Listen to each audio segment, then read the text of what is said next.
What's up, everybody? It's time for a throwback old school review, and tonight we're talking about the 1987 classic, The Lost Boys.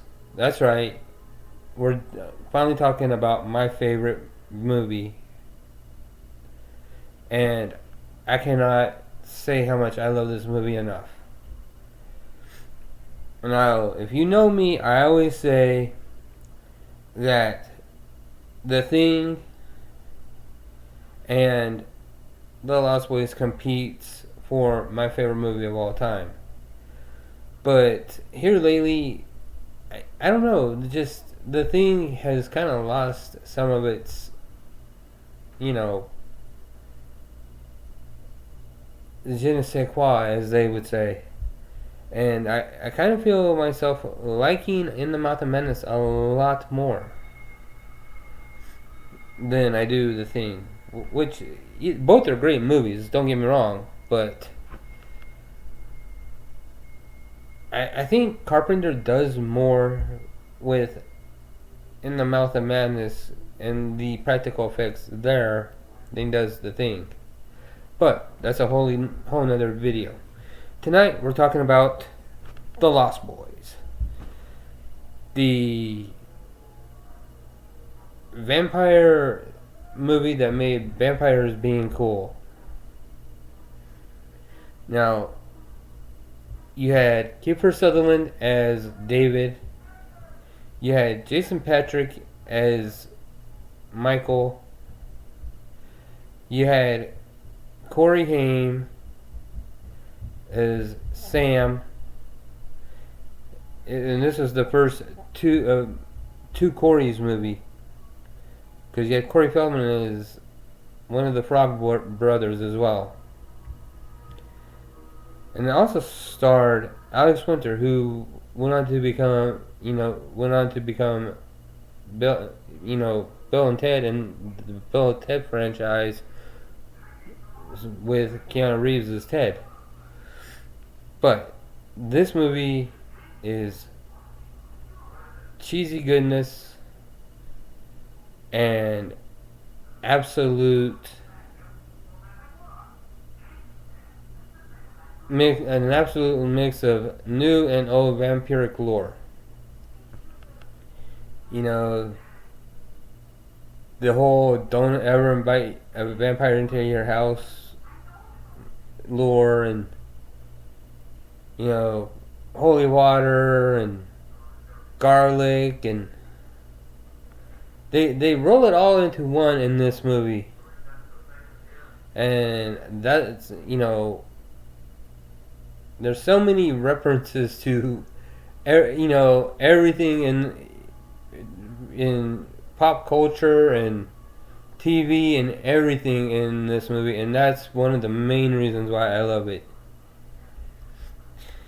Like when they're all waiting for David and the rest of the vampires to show up, and everything starts going down.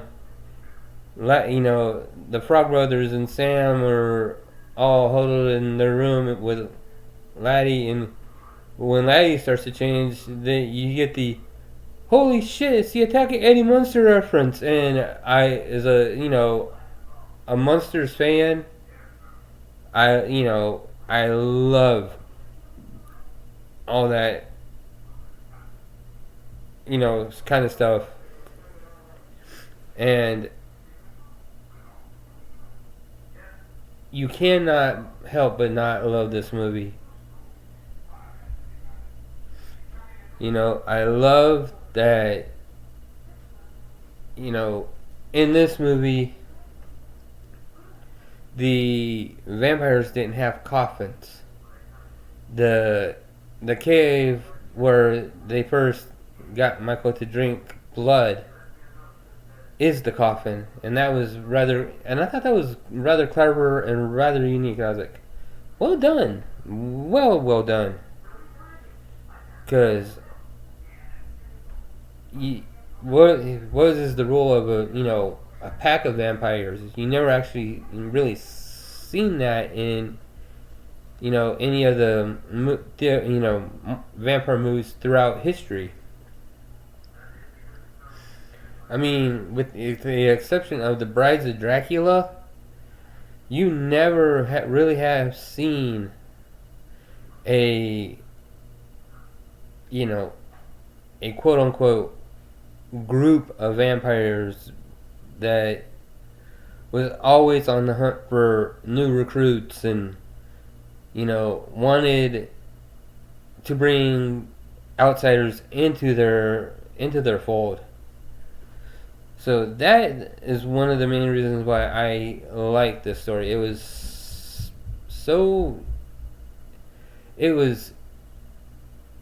kind of a play on Peter Pan, if you think about it. The Lost Boys. Well, that was Peter Pan's group of,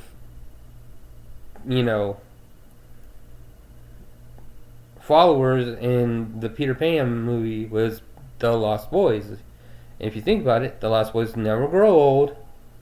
They never grow up. They stay young forever. Now, if you think about it, what never grows up, what stays young and lives forever? A vampire. And this is by far one of my favorite vampire movies of all time. And